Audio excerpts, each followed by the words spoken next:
کاندیدبوونی شێروان شێروانی بۆ پەرلەمانی کوردستان دەبێتە بابەتی ڕۆژ.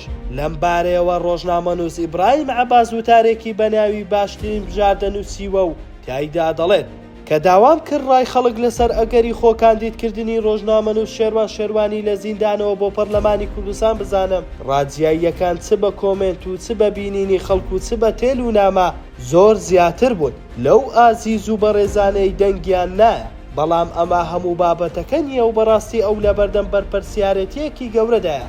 بەڕێزانی نەخێر هاوڕان لەسەر ئەوەی حەق نییە شێروان بەلای کارێکدا بچێت کە لە بنەڕەتدا ڕەنگە لە ئایندا هیچ سوودێکی نەبێت، چونکە ئەوان چاوەڕوانی زۆرتریان لێی هەیە، بەتایبەت کە پەرلەمان و پەرلەمانتاری دەسەڵات و ئۆپۆزیسیۆن هێندە ناشرینیان کردووە. هەموو کەس ناتوانێت تێیدا کارێکی بایەقدار بۆ خەڵک بکات. بە دیوەکەی تر ئەوانەی پشگیری خۆ کاندیدکردنی دەکەن هاوڕان گەر لەبەر هەوڵدانیش بێ بۆ ئازادبوونی شێروان بێتە مەیدان و خۆی کاندید بکات، بەتایبەت کە مەترسی بەهێزی ئەوە هەیە پارتی و بارزانی وەک ئەردۆغانی هاوڕێ و هاوپەیمانیان دۆسیە لەسەر دۆسیە هاوشێوەی سەلاحەدین دەمیرتاش لەسەر شێروان بکەنەوە تاوەکو ئەوان هەبن نەهێڵن ئازادی بە چاوی خۆیەوە ببینێت. هاودیدیشن لەسەر ئەوەی پەرلەمان کەسانی ئازا و چاونەترسی وەک شێروانی تێدا بێت بۆ ئەوەی ئەو کەمە ئومێدەی خەڵک بە پەرلەمان و خەباتی پەرلەمانی ماوە لەناو بچێت. بەرپرسیارەتیەکە قورسە، دۆخەکە سەختە، هەموو ئەگەرێکیش قابلی ڕوودانە، هەر لەبەر ئەوەی خۆی لە ناوەندی ناڵ و بزمار کوتار دەکات و باشترین بژاردا هەڵدەبژێرێت جگە لە خۆی کەسی تر نییە. بەڵام بە لە بەرچاوگرتنی ئەم ئارگۆمنتانە بەرچاو ڕۆشنی زیاتری لێ دەکەوێتەوە. یەکەم، ئەم هەڵبژاردنە بۆ شێروان دەرفەتە، چونکە زوڵمێکی زۆری دەرحەق کراوە، خەڵکیش هەمیشە پشگیری زوڵم لێکراویان لە ڕقی زاڵم دەنگ بە زوڵم لێکراو دەدات. لەم ڕووەوە سێ نمونەی دیار هەیە: شایان عەلی عەسکەری، ڕابوون معروف، شیرین کاوە گەرمیانی. دووەم، ئەوانەی دەڵێن خەباتی پەرلەمان کاریگەری نییە لەبەر ئەوەی پارتی زۆری نییە، ئەمەش گۆڕانکاری بەسەردادێ، چونکە 11 کورسی کۆتاکان کە پارتی زۆرینەی بۆ خۆی دەسەبەر کردبوو کۆتایی هات.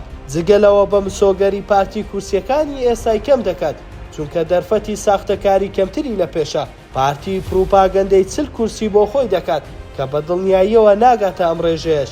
بەڵام ئەگەر ئەوەش بێت 6 کورسی بۆ ئەوانی تر دەمێنێتەوە کە زۆرینەی پارتی کۆتایی پێدەهێنرێت. لە بیریشمان بێت یەکێتی کە هەمیشە گۆچان و شەقەی پارتی بووە نەیهێشتووە شکستی پارتی دەرکەوێت. ئێستا ئەمەش نەماوە و پارتی و یەکێتی زۆر لێک دوورن. گرنگ ئەوەیە ئەوانی دی هاودید من و لێرە بە دواڕێگری لە سەپاندنەکانی پارتی بگرن. سێم، بەڕاستی هاتنە مەیدانی شێروان بۆ خەباتی پەرلەمانی بۆ پێویستە. ئەگەر بۆ پۆست و پارە بێت ماڵە چەورەکەی پارتی هەموو کات دەرگای واڵایە. پێش دەستگیرکردن و ئێستاش ئەوەی پارتیە پێویستی بەوە، کەواتە ڕەوانیە بە چاوی ئینتیهاز و خۆفرۆشەکان سەیری ئەم بابەتە بکرێت. ئەوان ناوێکیان بۆ خۆیان پەیدا کردووە و سەرنجام بەمەوە خۆیان فرۆش. چوارەم، ئەم هەموو دەنگەی بە ناوی ناڕازی لە هەرێم و لە هەندەران هەیە تاکەی چاوەڕوان دەبن و نایەنە مەیدان. ئایا شێروانیش هەمان ڕێچکە بگرێت و هەر ناڕازی بێت، یان بێتە مەیدان و تواناکانی خۆی لە خزمەتی گشتیدا بسەلمێنێت؟ ئەگەریش کێشەکە ئەوەیە لەگەڵ گروپێک نێتە مەیدان کە ئێستا لە نوێوە هاتوونەتە مەیدان، ئەی لەکوێ خۆی کاندید بکات؟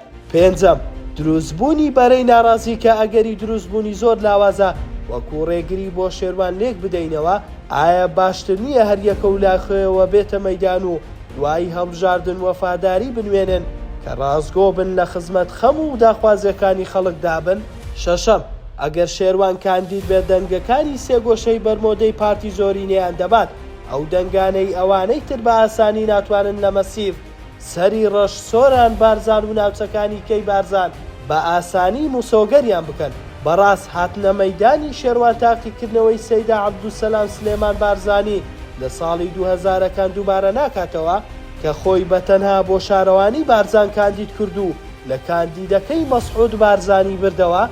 حوتەم، بۆ ئەوانەی ڕایان وایە دوای کەوتن یان لاوازبوونی پارتی و یەکێتی و ئەو دەسەڵاتە گەندەڵی شێروان بێتە مەیدان، ئایا تەحەداکە ئێستا بۆ شێروان پێویست و واجب نییە؟